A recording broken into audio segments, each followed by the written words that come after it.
Boa tarde a todos.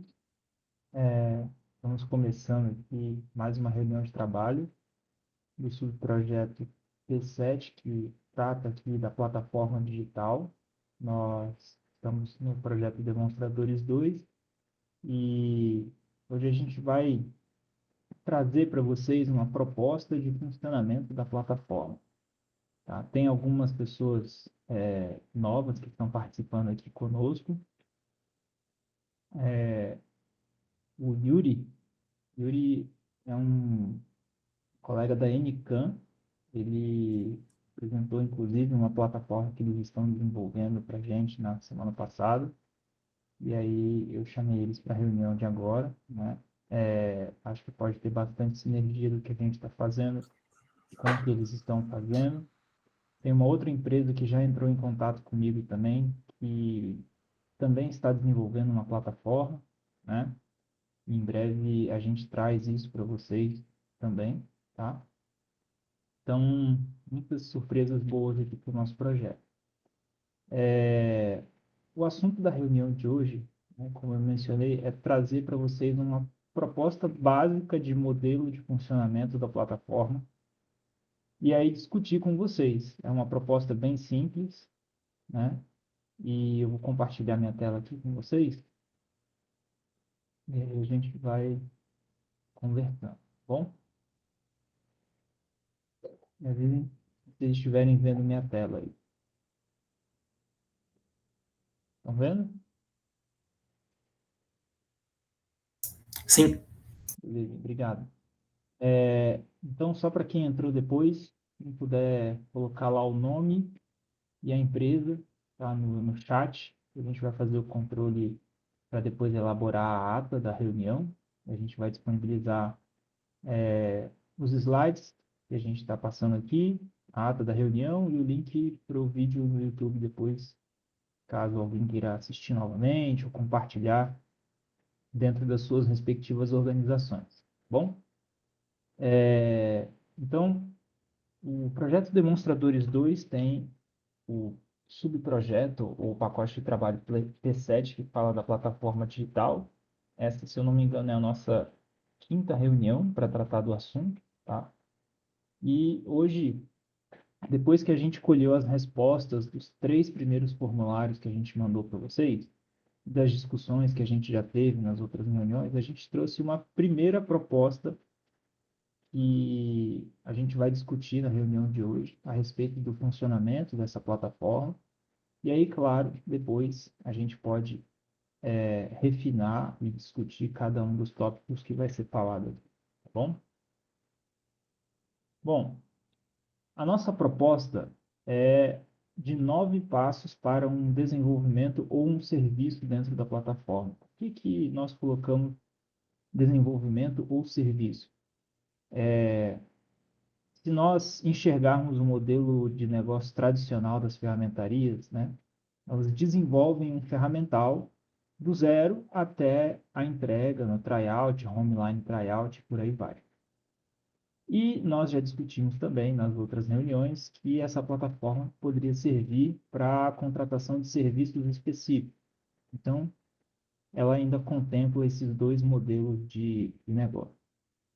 Os 9 passos que estão sendo colocados aqui, eles vão ser mais detalhados no próximo slide, mas a ideia é que a gente tenha, com esses 9 passos, um fluxo básico do que acontece dentro da plataforma, desde a entrada do cliente em contato com a plataforma e a colocação de um pedido aí de serviço ou de desenvolvimento de ferramental, até o último passo, né, que envolve é, feedback em relação a, a como foi a performance da empresa que fez o serviço, né, e por aí vai, dentro do ambiente da plataforma. Então, a gente buscou manter uma quantidade reduzida de passos. Cada passo desse tem o seu ator principal, que é o que está sinalizado, passo 1 cliente, passo 2 plataforma, passo 3 cliente, por aí vai. E agora a gente vai ver com mais detalhes esses passos, tá? O passo 1, então, que é o cliente que tem que dar, né? ele começa com a solicitação do serviço ou do desenvolvimento ou, né, da compra aí de um ferramental dentro da plataforma. E para isso, para começar, para abrir o pedido de cotação, negociação e por aí vai, é necessário que o cliente, então, forneça o CAD da peça que será estampada, que é um aspecto básico aí, né? O caderno de encargos e o cronograma base. Quando a gente está falando de caderno de encargos, a gente sabe que as empresas já têm os cadernos de encargos das montadoras, mas é sempre bom colocar aqui o caderno de encargos caso haja alguma atualização. E o cronograma base, ele vai trazer informações simplificadas, né? Data de início, data de entrega final, algumas datas de marcos do meio do processo, ou do projeto, ou do serviço que vai ser desenvolvido, né? Que o cliente, no caso um sistemista ou uma montadora, pode estabelecer. Mas é uma coisa muito simples, tá? E esse cliente, quando ele acessa a plataforma, ele precisa, então, selecionar alguns filtros para orientar o processo de busca. Então, um target de preço, de tempo ou prazo, né? Ele também pode preencher um indicador ou um filtro que indica a distância desse fornecedor para ele. Lembrando que, assim, o cliente não tem que arcar com os custos de frete, mas às vezes o cliente pode escolher um fornecedor mais próximo para facilitar uma visita, um follow-up presencial e por aí vai. Então, temos aqui alguns filtros básicos que o cliente deve preencher para orientar a busca. E aí vamos para o passo 2. Bom, só perguntar para vocês aqui, vocês preferem que eu passe todos os passos e depois a gente discuta, ou que a gente discuta passo a passo? O que vocês acham melhor? Como eu não estou conseguindo ver a tela de vocês, vocês podem abrir o microfone e falar. Acho melhor a gente ver tudo e depois, se a gente achar que falta algo, a gente sinalizar. Beleza. Bom, então eu vou seguir aqui com o segundo passo, tá?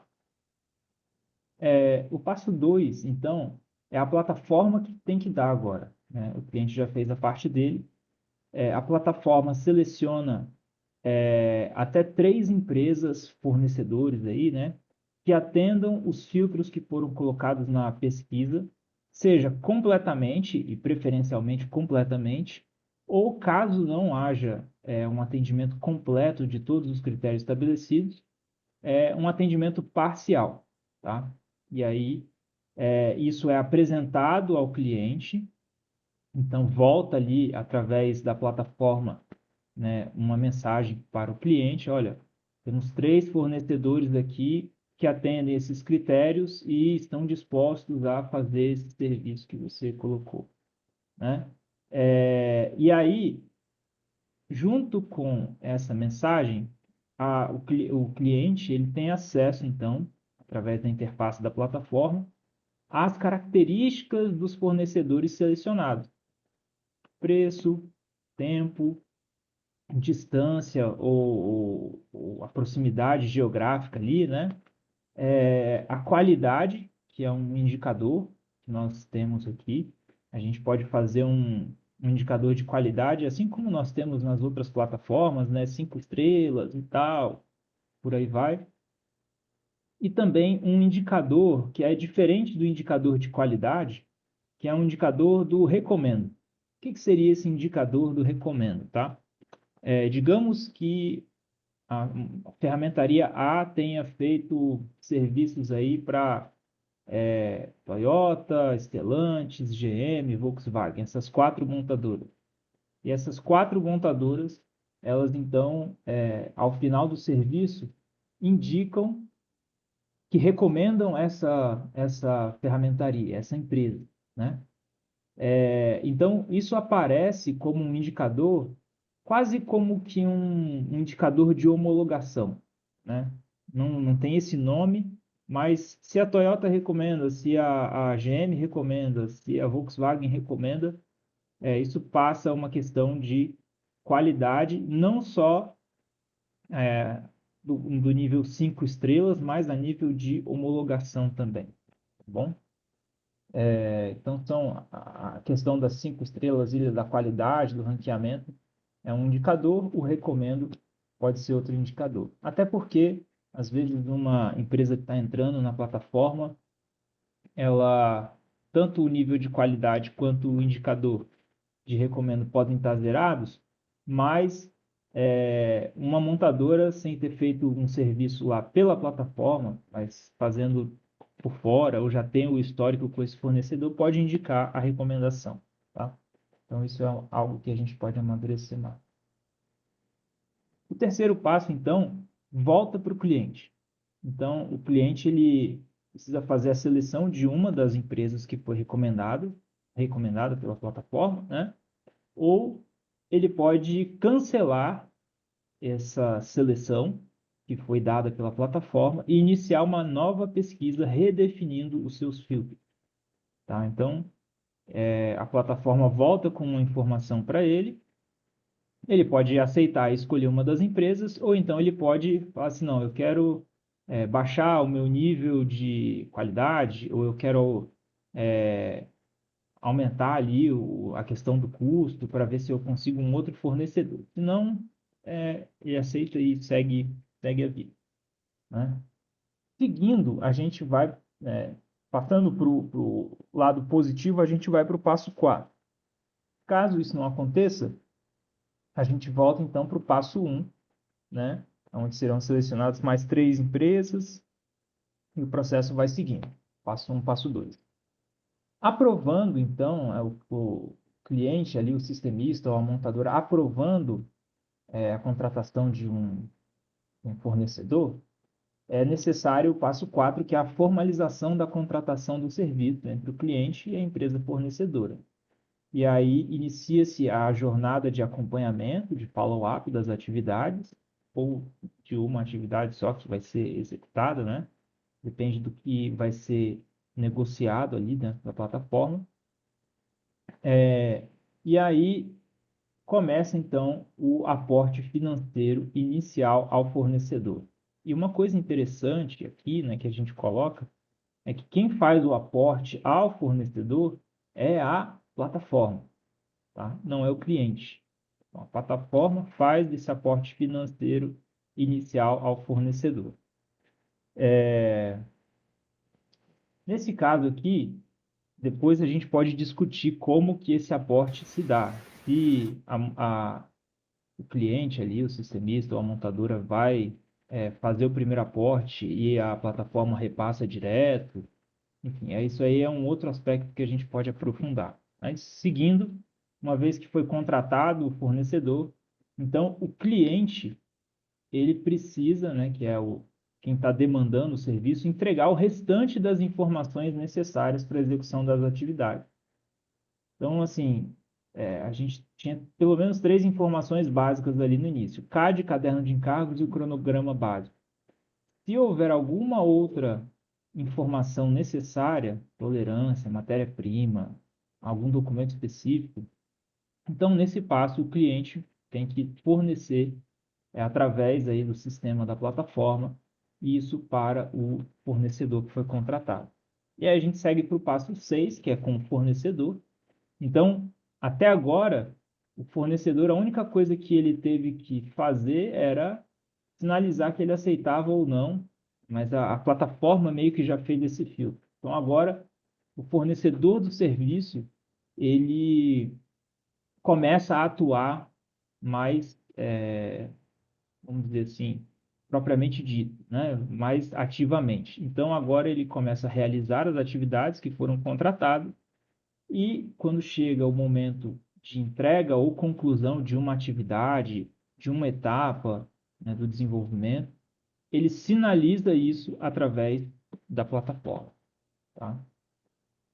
Aí a informação chega para o cliente e o cliente precisa, então, aprovar ou não a entrega da atividade.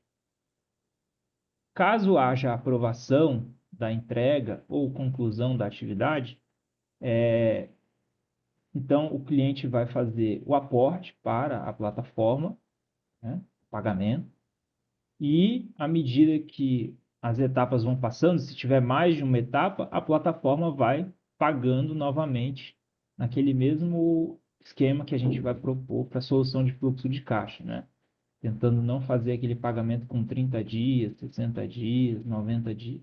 Mas terminou a atividade, recebe pela plataforma, mas o cliente precisa pagar a plataforma, tá? E aí, seguindo a política de pagamentos global de cada uma das montadoras. E aí você avança para a próxima atividade. Caso não haja a aprovação, ou seja, haja a reprovação da entrega ou conclusão, nós voltamos ao passo 6, né? Só que essa reprovação ela tem que ser justificada através da plataforma. Você não pode simplesmente recusar uma entrega sem uma justificativa técnica, né? E só para aumentar o prazo ali, alguma coisa desse tipo. Então, cada passo desse depois precisa ser refinado, né? Claramente. Seguindo com a aprovação, então, a plataforma faz o pagamento do fornecedor após a entrega aprovada, tá? E faz o registro oficial de conclusão daquela atividade. Então, ela emite um certificado, né, que assegura que a atividade foi concluída. Tá? O passo 9 é, chegando ao final de todas as atividades, né, da conclusão de todas as atividades, o cliente, então, ele avalia o serviço tanto da plataforma quanto do fornecedor que realizou a atividade. Então, esses são basicamente os 9 passos que a gente precisa passar para um fluxo de início ao fim dentro da plataforma. Agora eu volto aqui para vocês, né, para, diante dessa proposta, entender o que vocês acharam, se vocês têm alguma sugestão. A gente pode voltar passo a passo, a gente pode fazer uma discussão global, é como vocês preferirem.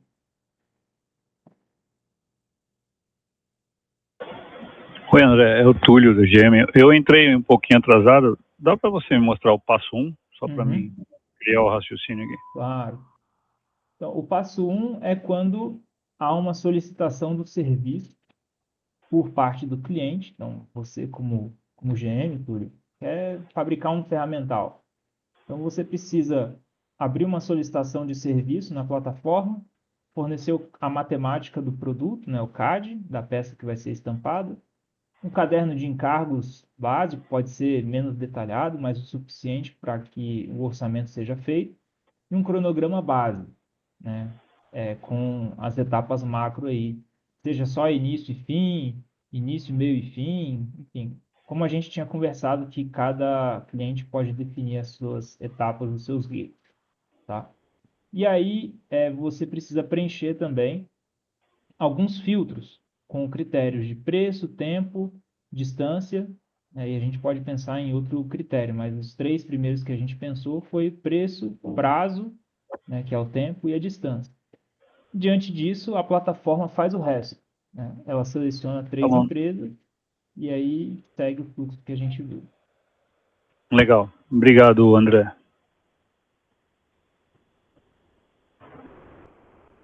Bom, o que vocês acharam aí? Deixa eu voltar aqui para a tela da reunião.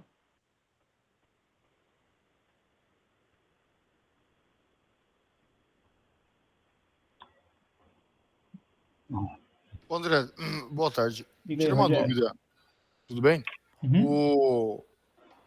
Dentro dessa plataforma, os fornecedores, o pessoal que vai avaliar, como é que qual é a composição desse hall aí de fornecedores?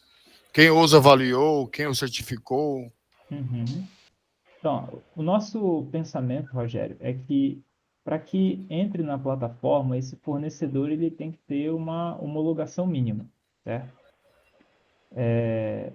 Então, essa homologação precisa ser construída junto com vocês, tá? E o nível de maturidade dessa homologação, a gente precisa discutir bastante, porque digamos que esse fornecedor já seja um fornecedor do mercado, né?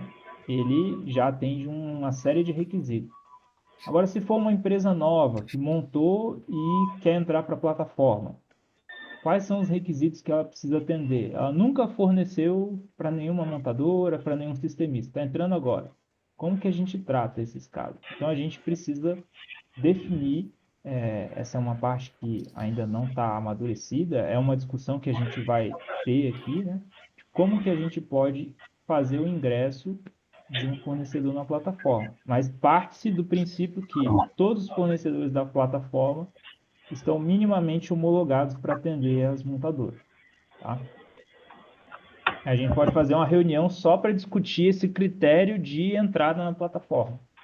Sim, sim, porque com certeza as empresas aí, aqui na Volks, aí, o Júlio, o Marco Túlio na GM, por exemplo, e os demais colegas aí, todos possuem um portfólio de fornecedores homologados, né? Dentro dos critérios de cada empresa, né? Isso.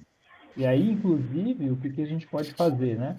A gente vê os critérios básicos de cada empresa e também a gente poderia pegar essa lista de fornecedores homologados, né? Cruzar os dados para ver quem já consegue fornecer para todo mundo e, por exemplo, essas seriam as primeiras empresas a serem cadastradas na plataforma. Mas também a gente precisa definir requisitos básicos, porque assim, se uma empresa for entrar na plataforma, imagine que ela tenha que passar por todos os processos de Toyota, de GM, de Sim, Volkswagen. Aí não dá. Então ela tem que ter um padrão mínimo ali, e aí depois a questão dos próprios resultados e avaliações vai servindo como um tipo de feedback, né? Então a gente pode deixar até essa temática para fazer uma reunião só sobre isso, né? Que é só os critérios para homologação de fornecedores dentro da plataforma. Mais alguém ia falar? André, Túlio, GM, o que eu entendo é o que o André também, né? Quando a gente fala de portfólio de fornecedores, alguns são, inclusive são os mesmos, né? Então tem os requisitos já que cumprem. Mas quando a gente vê plataforma, eu entendo que a responsabilidade de cobrir os critérios, a gente passa os critérios para a plataforma e a plataforma vai colocar dentro do portfólio de prestadores uma gama que atende vários tipos de requisitos. Por que eu pedi o passo 1, que é o que para mim faz sentido? Quando eu colocar um CAD dentro da plataforma, eu vou selecionar lá, ou por atributo de cor, ou por atributo de caderno de encargo, a coisa que seja mais simples. Para mim, eu imagino ter um CAD lá, e eu vou pintando esse CAD com as minhas cores que representam o meu nível de tolerância. E aí a própria plataforma vai selecionar, fala, para uma tolerância de milésimos, nós só temos fornecedor A, B e C. Para tolerância de centésimos é de C para até o J. E assim, conforme eu for abrindo mais a minha tolerância, são fornecedores que estão engatinhando e começando no processo de usinagem. Essa seria mais ou menos a minha visão, né? Eu coloco lá o que eu preciso, onde eu estou localizado, e a própria plataforma vai fazer essa inteligência. Ó. Pelo tempo que eu tenho, pelo dinheiro que eu tenho, é isso aqui que vai... São esses fornecedores que podem te atender ao custo X. Aí, quando eu entendo aqui o passo 3, que é a seleção de uma empresa recomendada pela plataforma, na verdade, eu só vou falar, tem a A, B e a C. Talvez eu possa só... Eu não precisaria nem ter, na minha visão, eu não precisaria nem ter esse nível de escolha, mas faz sentido também. Eu ter lá, são esses 3 aqui, eles atendem e estão aqui na região. Eu posso clicar, mas a responsabilidade continua sendo da plataforma. Legal. Correto? Esse ponto, Túlio, a gente até, quando estava elaborando aqui os slides, né? A gente queria justamente trazer para discussão se faz sentido para quem está contratando o serviço ter opções de fornecedores, ou se só traz uma opção, né? Ou se só informa igual, por exemplo, no modelo do Uber. Ó, quem vai fazer a corrida para você é o João e ele tem esse Isso. carro aqui. É só isso. Acabou. Então, Para assim, mim, é uma coisa que a gente pode decidir em conjunto. Se vocês para mim, preferem. a inteligência da aplicação já definiu, ó, esse cara atende sua tolerância milesimal, ele está próximo de você e atende seu cost book. Acabou. Okay. Esse cara atende.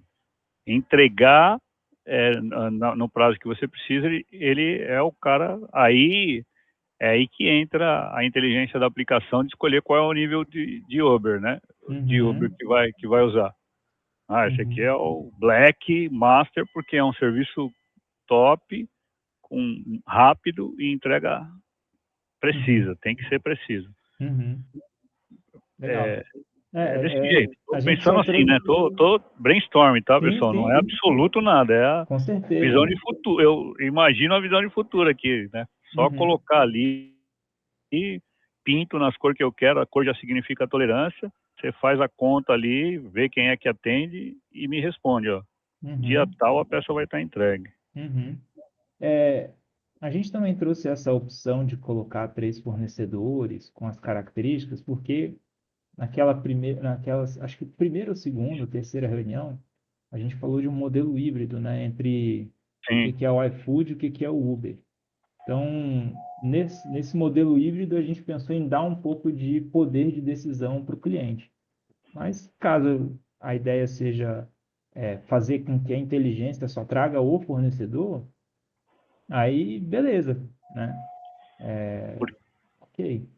Porque eu digo, como visão de negócio e que todo mundo, não só mas todo mundo, quando pensa numa plataforma, a plataforma ela vai estar tirando uma carga administrativa grande do nosso fluxo.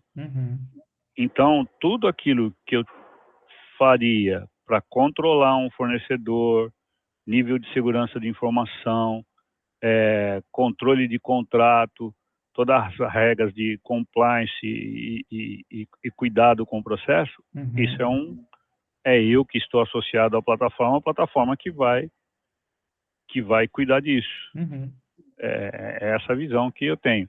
O como fazer isso hoje, chegar, que a minha área é muito técnica, então tenho pessoas especialistas que devem participar mais para frente para tratar desse assunto. Como, inclusive, o jurídico e toda a parte GM que fala sobre isso. Como eu contratar o serviço de uma plataforma, é aí que está o X da questão. Como eu colocar dentro do meu portfólio uma plataforma como um contrato. Eu tenho um contrato com essa plataforma, ela que me atende, porque aí tem regras, né? Regras que são que eu até desconheço, mas a gente sempre pensou, quando chega nessa parte, fala, cara, como é que eu ponho dentro de um contrato uma plataforma e não um fornecedor físico? Isso. Na verdade, vai estar um fornecedor físico, mas a plataforma é responsável por ele. É que você não enxerga ele, né? Então, esse é um tema para uma reunião por si só. E essa reunião a gente, com certeza, vai avisar com antecedência quando que ela vai acontecer, justamente porque vocês precisam convidar ou o time de jurídico, ou o time de compras, eu não sei qual é a equipe que vocês vão ter que trazer, mas vai ter que ser o pessoal dessa área. Então, a gente vai avisar com antecedência quando a gente for tratar desse tema, né? Como uma empresa global traz a plataforma para o seu processo de compra. Vai trazer isso também numa outra reunião, tá bom? Sim, legal. Beleza. Mais algum comentário aí? André, boa tarde. Fábio Toledo, tudo bem? Beleza, Fábio? Bem. André, eu trabalho na Toyota, né? Não sei como que funciona na GM ou na Volks, mas aqui na Toyota é extremamente burocrático esse processo, né? de contratação, de por que esse, por que não aquele, por que isso, por que aquilo, né? Tá cheio dos porquês. Eu vejo com muita... Na verdade, eu nem consigo visualizar isso acontecendo aqui dentro da Toyota, sabe? De tão burocrático que é o processo. Mas, é o que o pessoal fala aqui, né? Quando tudo dá certo, todo mundo é amigo de todo mundo, né? Quando dá errado, que a gente vê quem é quem, né? No caso de um fornecedor, sei lá, pegar uma peça, matar a peça, atrasar, sei lá, né? Coisas que só acontecem na Suíça, né? Quem assume o custo, quem corre atrás, sabe? Porque, assim, quando tudo dá certo, maravilha, beleza. Só que, historicamente, tudo dá certo é exceção, sabe? A regra sempre alguma coisinha acontece, né? Fora do... Ou o prazo o cara não cumpre, ou a especificação vem fora, ou sei lá. Nesse caso, quem assume? Quem que traz o barco para o prumo? Assim? É responsabilidade de quem? Então, essa é uma questão que a gente debateu em uma reunião, foram 2 reuniões atrás, e assim, a gente até mandou um formulário para tentar chegar nesse tipo de resposta ouvindo você. Enquanto o serviço está sendo realizado, o nosso entendimento é que a responsabilidade é do fornecedor. Uma vez que esse serviço foi aprovado em alguma instância pelo cliente, aí a responsabilidade é do cliente. Então, digamos que você contratou o serviço de usinagem, né, de uma base de ferramental. Se o fornecedor está lá usinando a base e ele mata a peça, você vai rejeitar a entrega e ele tem que arcar com os custos, né? Quaisquer que sejam. Agora, se você contratou o serviço de usinagem e aí a base volta para você, você inspecionou a base e aceitou. E aí você vai fazer o tryout, vai fazer alguma coisa ali com essa base. E aí quando chega lá, você vê que deu um problema. Aí você já aprovou. Aí a responsabilidade é sua, não é mais do fornecedor. Então, foi basicamente essa discussão. Aí é claro que nem sempre é preto no branco, né? Tem uma escala de cinza aí. Tem alguns problemas que você não consegue fazer a inspeção no ato da aceitação. Por exemplo, um fundido. Então, o fundido veio todo bichado lá, veio cheio de porosidade. E você não sabe qual que é a profundidade dessa porosidade. Aí você faz a inspeção inicial, tá, resolvi aceitar. Aí começou a usinar, você descobre que está todo cheio de porosidade por dentro, não dá para fazer e tal, precisa refazer o fundido. Aí é um caso especial, né? E a responsável que vai ter que arcar com isso é quem fez a fundição, não quem está usinando e nem o cliente, né? Então, existem casos que são mais simples da gente definir essa responsabilidade, que é aprovou, não aprovou, aprovou a responsabilidade do cliente, não aprovou, a responsabilidade é do fornecedor. Agora, quando for um caso meio cinzento desse, aí a gente precisa detalhar também um pouco mais, tá? Entendi. Um outro ponto que na Toyota que pega bastante também é com relação ao desenvolvimento do fornecedor ou o nível de confiança que nós temos no fornecedor, né? Alguns colegas comentaram, né? Um determinado tipo de serviço você tem que passar por um determinado tipo de fornecedor, porque pela característica do serviço do fornecedor, né? Então, hoje na Toyota nós temos alguns fornecedores cadastrados, né? E bem ou mal a gente mais ou menos conhece cada um deles, né? E assim, imagino que na Volkswagen, na GM também, cada um com o seu grupo de fornecedores, né? Quando esses fornecedores forem cadastrados dentro de uma plataforma, né, por exemplo, pode ser que a Toyota faça a solicitação de um determinado serviço, né? E o fornecedor selecionado seja um fornecedor que nunca prestou serviço para a Toyota, por exemplo, né? Mas que já tenha prestado serviço para Volkswagen, ou para GM, ou para outras empresas, né? Eu acho que, talvez, eu não sei como fazer isso, né? Mas de alguma forma, passar um pouco de segurança, né? Para quem está contratando esse serviço.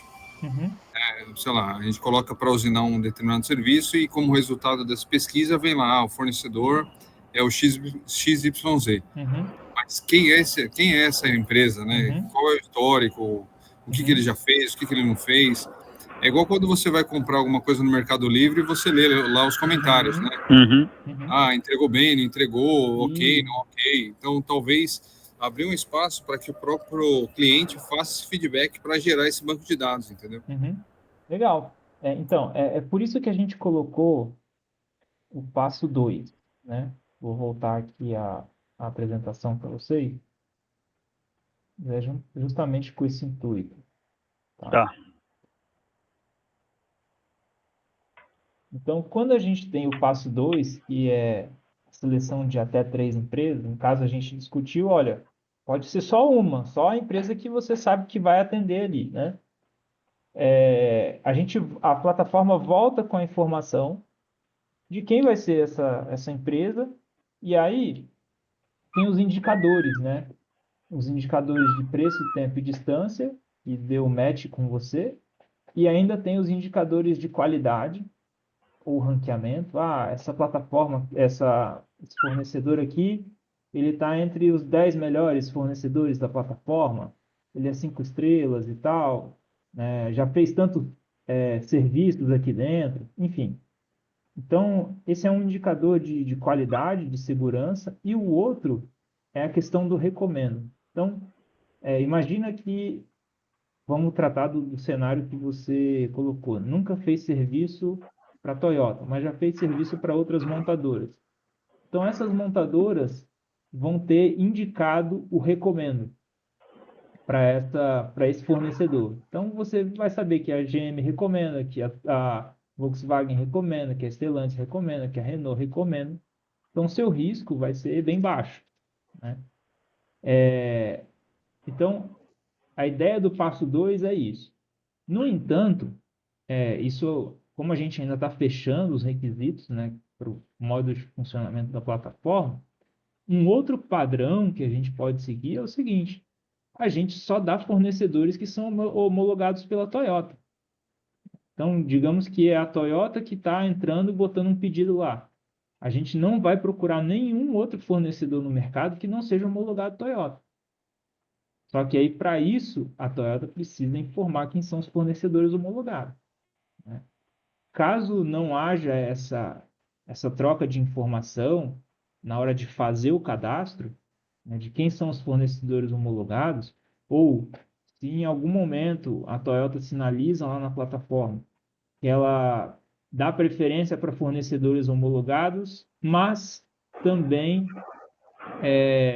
aceita fornecedores recomendados por outras montadoras. Aí esse passo 2 aqui faz sentido, né? Então, você vai receber esse tipo de informação. Tá fazendo mais senso agora o passo 2, que o Fábio falou da Toyota. Que também, Fábio, ok, processo extremamente complexo e a regra de política de contratação e governança disso tudo é complexa. Mas o que o Fábio falou faz sentido. E o que você colocou do passo 2 também faz muito sentido. Visão de futuro que a inteligência já reconheça isso aí. Para mim, assim, e também, André, vai entrar um fornecedor novo que não seja homologado por nenhuma das três, a plataforma apresenta o fornecedor novo e as montadoras faz a visita técnica. A gente tem um time de comercial e tem um time de técnicos, que é o que vai avaliar o recurso do cara. E realmente aquilo que o cara fala que ele pode cumprir, a gente faz uma primeira validação, inclusive com formulário, com padrões aqui, GM, que fala, esse cara atende isso, tem ponte de tanto, a máquina dele é isso, a precisão de tanto, e confirma a inserção de um novo player dentro da plataforma, né? Sei lá. Esse ponto que o Túlio ressaltou, eu diria que é bem importante, né? Para você, se tivesse dentro da plataforma, como você ranquear os fornecedores por estrutura. Porque daí você, como cliente, sabe o que você precisa E a plataforma, quando esse fornecedor vai ser homologado, ele sofre um ranqueamento, por exemplo. Ele tem a capacidade de ponte rolante, ele tem portal, não, ele não tem portal, ele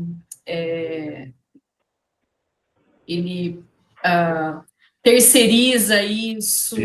Acho que é importante ter essa, para ficar bem claro, né? E não ser, por exemplo, um intermediário que está terceirizando tudo e você não sabe nem para onde está indo. Sim, claro. Esse é um ponto muito importante, porque, assim, quando a gente faz o processo através de uma plataforma, a ideia é tirar o encargo, né, como o Túlio falou, sobrecarga de alguns setores. Mas tudo que for necessário para que haja confiança naquilo que a plataforma está fornecendo, é preciso ser traduzido como requisito. Sim. Se você quer uma homologação que fale quais são as máquinas, então a gente coloca isso como requisito. Se você quer uma homologação que garanta o seguinte, você não pode terceirizar serviço. Se houver uma fiscalização da plataforma que você terceirizou o serviço, você vai ser penalizado, vai ser desligado da plataforma, enfim. Né? É isso. Boa tarde, gente. Eu gostaria de propor uma pergunta aqui. No sentido dessa homologação das empresas, se faria sentido que, para uma empresa nova, que nunca foi contratada por uma montadora anteriormente, ela entrasse na plataforma e a própria homologação para entrar na plataforma já poderia servir como uma homologação que as montadoras aceitariam, ou se ela deveria entrar com uma solicitação para ser homologada pela Toyota, pela GM, pela Volkswagen? Qual que seria melhor, mais bem visto, né, por vocês?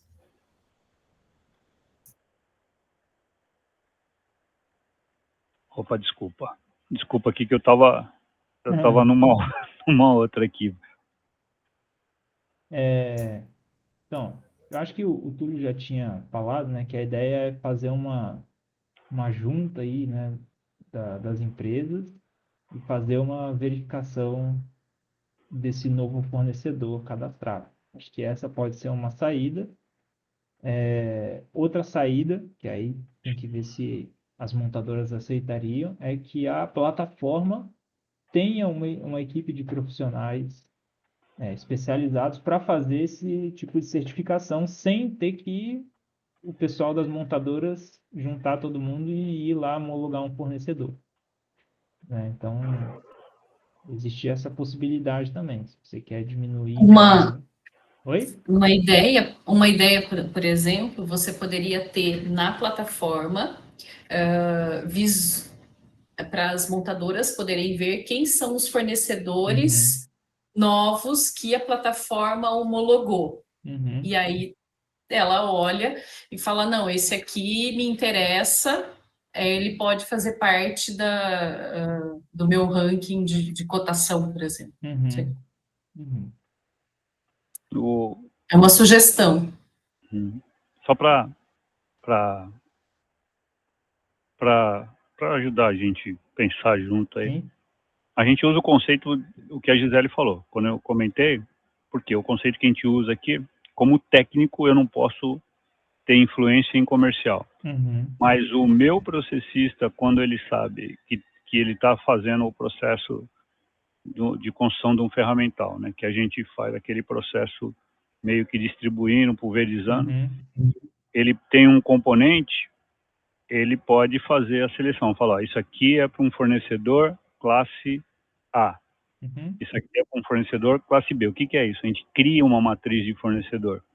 Essa matriz de fornecedor é um documento nosso que o nosso time técnico avalia. Ó, esse cara tem ponte, tem uma portal com 4 ou 5 metros de mesa, tem isso. Então, o processista, ele está lá, ó, isso aqui vai para fora, já está definido no workload, isso aqui vai para fora. Então, isso aqui tem que ser num fornecedor tipo A.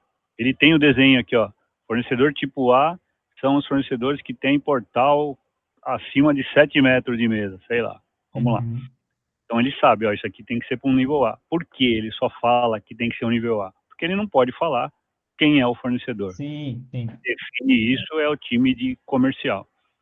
Então, a gente com o time comercial e o time técnico de follow-ups, ele vai para o mercado e fica procurando fornecedores. Ó, esse é o tipo A, tem ponte, tem ferramenteiro, consegue fazer ajuste, fazer isso. Esse é o tipo B. Ele tem portal menor, tem ferramenteiro, tem ponte. Esse é o tipo C, ele não tem ferramenteiro, ele só usina, ele só faz 2D. Então é assim, a gente cria essa matriz, é uma matriz de decisão, que ajuda o time de comercial e ajuda o nosso time aqui a falar, bom, isso aqui está indo para um cara que realmente consegue fazer o tipo de trabalho. É uma lógica que a gente criou para ganhar velocidade no processo, tá? Mas isso foi de anos, depois de anos que a gente começou a pensar assim, né? Usando o dado como referência. Com certeza. Não, e eu acho que isso faz sentido no passo 1. Nesses filtros que você coloca no início, você coloca os filtros que estão de acordo com a sua matriz de prioridade, de importância, de decisão, Sim. né? Classe A, classe B e classe C. Então, ao invés de só estabelecer preço, tempo e distância, você pode colocar um nível de homologação, alguma coisa assim, né? Que atenda requisito, né? Porque tem coisa que... Isso. E aí, quando a gente criar um sistema de qualificação dentro da plataforma, aí a gente vai precisar da visão de todos vocês, né? Vocês desenvolveram essa matriz aí na GM, vocês têm os requisitos e os critérios de vocês, mas assim, a gente vai precisar desenhar uma dessa para a plataforma. E aí, Exatamente. e aí a gente precisa alimentar isso depois, né? É sempre importante a gente ter em mente que a plataforma ela não vai sair do nada, ela vai sair de todas as experiências que vocês já têm, e os primeiros fornecedores que serão homologados na plataforma são os fornecedores que já fornecem para vocês. A gente não vai estar contando com um fornecedor que nunca trabalhou para ninguém, um V0, né? Aquela etapa inicial ali para a plataforma começar a rodar. Aí depois, se surgir um novo fornecedor, aí a gente tem que prever isso também. Como que a gente faz essa classificação? Mas ela já vai ser elaborada com base nos critérios de vocês. Eu acho, minha visão, eu acho fundamental gastar um pouquinho desse lado esquerdo da engenharia da plataforma, a gente discutir bastante essa questão de como a plataforma vai pensar, porque a parte final depois, acho que ela é bem mais perfumaria, né? Mas se a gente discutir bem agora esse requisito, atendendo qualquer nível de fornecedor, não precisa ser só, tem que atender as montadoras, mas o cara que vai estar dentro da plataforma, ele também pode usar a plataforma para quarteirizar, entendeu? Então, todos os requisitos, ele pode pegar mais carga de trabalho usando, inclusive, a plataforma para quarteirizar parte daquele trabalho, que eu acredito que isso deva acontecer, porque ele vai aumentar a velocidade do processo dele. E esse é o nosso intuito também com a plataforma, que a gente não trabalhe só com a terceirização, mas com a pulverização em todos os níveis da cadeia. Como esse tópico, né, da homologação e da qualificação dos fornecedores foi um que a gente abordou bastante aqui e ainda tem bastante coisa para a gente bater o martelo, né? Começou a pensar nele agora, mas o ideal é que a gente venha para uma reunião mais preparado e até mesmo podendo compartilhar isso. A minha sugestão é a seguinte, né? Na verdade, vou fazer 2 sugestões. A nossa próxima reunião é daqui a 2 semanas, né? Então, seria no dia 22, tá? Aí eu queria ver com vocês o que faz mais sentido. Se a gente faz mais uma reunião online ou se a gente pode fazer um evento presencial para discutir essa temática, por exemplo, aqui na UFABC ou alguma coisa assim. O que vocês acham?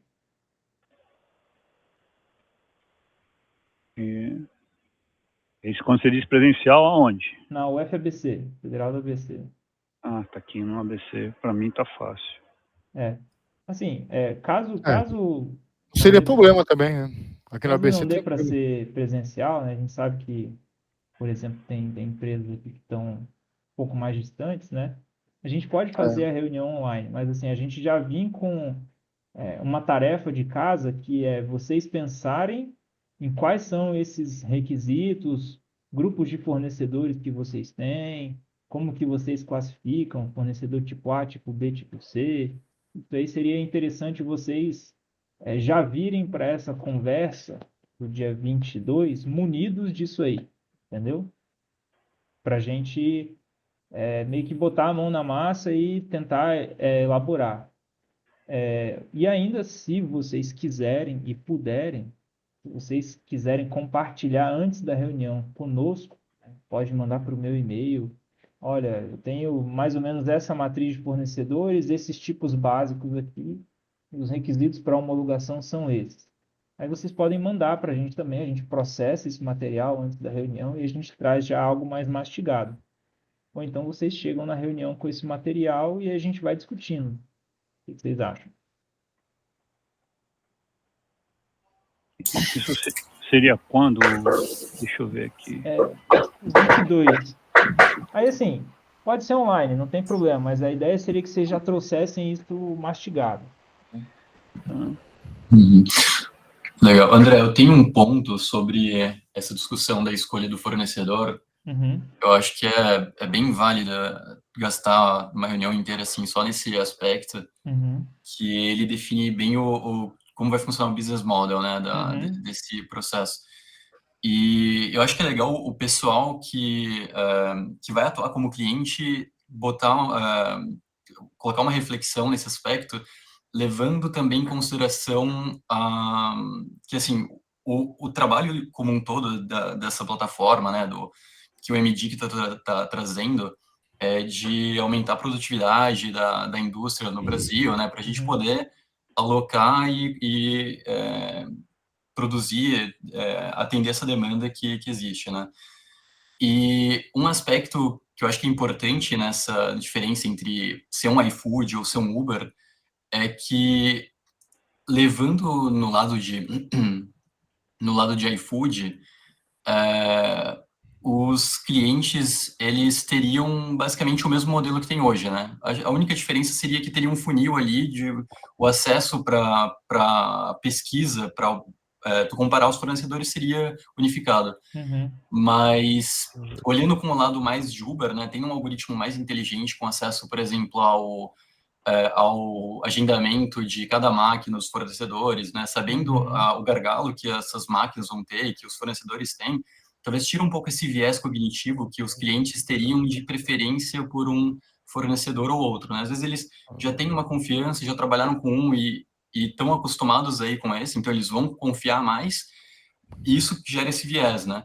Mas às vezes ele tá com ele é bem bom, tem um ranqueamento super bom, né? Ele consegue atender aquela categoria de produto, mas ele tá com a agenda muito lotada, né? Para 2 semanas e vai demorar a entrega. Então talvez um outro fornecedor seria melhor. E esse algoritmo mais inteligente poderia perceber esse tipo de coisa, né? Muito obrigado, Yuri. Acho que esse é um ponto muito positivo, inclusive é um ponto que a gente conversou, né, quando a gente estava ouvindo sobre a solução de vocês. Acho que em algum momento também faz sentido a gente expor, né, para todos os participantes o que vocês estão desenvolvendo, que é justamente isso, a solução que o pessoal da NCAN, né, o Yuri e outros players aí estão fazendo, é você cadastrar na plataforma as máquinas que a empresa tem e como que essas máquinas estão ou não produzindo OEE e tudo mais. Então você sabe em tempo real qual que é a carga que o cara está tendo naquele momento. Porque às vezes a gente tem o problema do cliente, do fornecedor falar assim, não, eu estou com a casa vazia. Aí, contrata o serviço, chega lá e descobre que está com a casa cheia e ele vai atrasar. Então a ideia é que a plataforma tenha inteligência suficiente para você bloquear esse tipo de coisa. Para isso você precisa fazer o cadastro não só do fornecedor, mas de todas as máquinas que ele tem. Precisa colocar essas máquinas em rede, né? Então, essa é uma saída muito inteligente. É uma homologação com um processo de monitoramento também, né? Isso, é um Então, monitoramento. Mas só levantei esse ponto que eu acho que é super válido essa discussão para ter ali lá mais para frente, mas acho que é legal também levar alguns pontos em consideração aí para refletir um pouco. Isso. Então, como a gente já chegou no nosso ponto aqui, eu proponho o seguinte para a gente. Vamos manter a reunião do dia 22 online mesmo, mas aí, se possível, vocês mandam para a gente, antes da reunião, essa matriz de decisão de vocês, caso possa ser compartilhado, ou um esquema descaracterizado, meio básico, alguma coisa assim, tá? Categorias de fornecedores que vocês têm, algo nesse sentido, que a gente possa trabalhar. Ou então venham munidos dessas informações, de maneira que a gente possa construir algo junto na próxima reunião. Entendeu? Pode ser? Beleza, excelente. Vamos nessa aí. Beleza, André. Beleza. Tá bom. André, só uma dúvida. Existe um grupo aqui para compartilhar essas informações ou vai ser através de e-mail que a gente vai compartilhar esses dados? A gente tem um grupo no WhatsApp, mas eu acho que nem todo mundo que está aqui, eu acho que está no grupo. Se vocês quiserem entrar no grupo, coloque aí o contato de vocês agora no chat. Legal. A gente já vai pegar e colocar quem quiser entrar aqui no grupo. Mas as comunicações oficiais normalmente estão por e-mail, tá bom? Perfeito. Legal. André, essa apresentação que você mostrou, esse PowerPoint, você consegue compartilhar com a gente? Sim, eu vou enviar o PowerPoint junto com a ata da reunião e com o link da gravação, Fábio. Bom? Ok, obrigado. Nada. Legal. André, só um ponto. Acho que nesse aspecto de trazer aí os atributos de homologação dos fornecedores, acho que uma coisa que seria legal também levantar é uma padronização também do formato de upload das peças, né?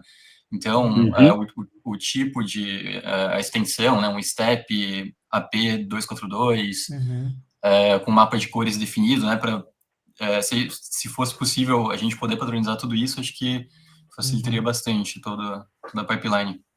Com certeza. Aí, esse tópico, acho que precisa de uma reunião só para tratar dele. Também. Né? É isso que eu ia falar, tem bastante coisa para falar sobre isso. A gente já fez uma reunião sobre como que seria o fluxo de arquivos dentro da plataforma, perguntamos algumas coisas, mas a gente não chegou nesse nível de detalhe. Então, também é um tópico para uma reunião só para isso.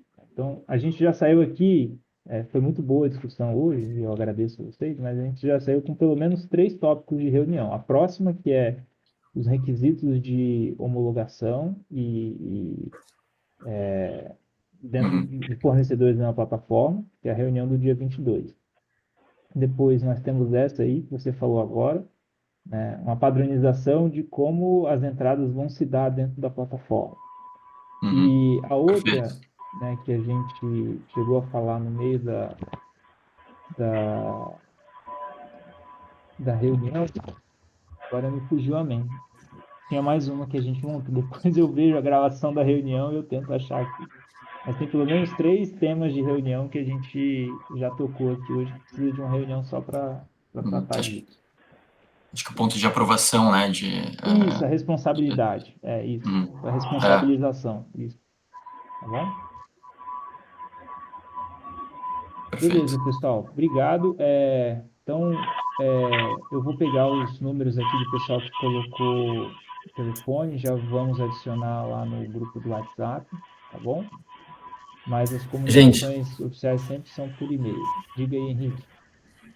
Só antes de acabar a reunião, eu gostaria de pedir de novo para que se identifiquem no chat, que algumas pessoas ainda não colocaram, e aí para fazer a ata facilita para a gente.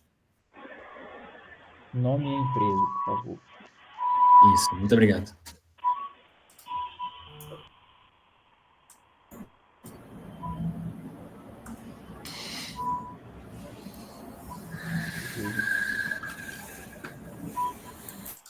Bom, Obrigado aí pela participação de todos vocês, hein? Foi muito boa a reunião. Valeu, obrigado. Valeu.